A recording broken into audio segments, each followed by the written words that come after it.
प्रत्येक स्त्रीच्या डोक्याला अगोदर कुंकू असायचं. आज कुंकू दिसते का डोक्याला? काय आहे सगळ्यांच्या डोक्याला? काय? टिकल्या. मग टिकल्या तर टिकल्या, नाही तर मग. आणि टिकली कशा करता लावतो आपण?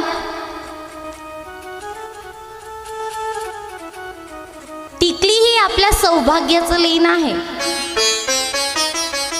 तसं टिकली आपल्या सौभाग्याचं लेणं नाही, कुंकू आपल्या सौभाग्याचं लेणं आहे. म्हणून प्रत्येक स्त्रीने डोक्याला कुंकू लावलंच पाहिजे. पण आज आपण कुंकू लावतो का? नाही. कुंकू लावलं की आम्हाला असं वाटते की आमची फॅशन गेली. कारण आज आम्हाला फॅशननी जगायचं आहे. आणि आज जर कुंकू लावलं नाही तर आम्ही मॉडर्न दिसतो. कुंकू जर लावलं तर आमची सगळी फॅशन निघून जाते. म्हणून आम्हाला कुंकू लावायचं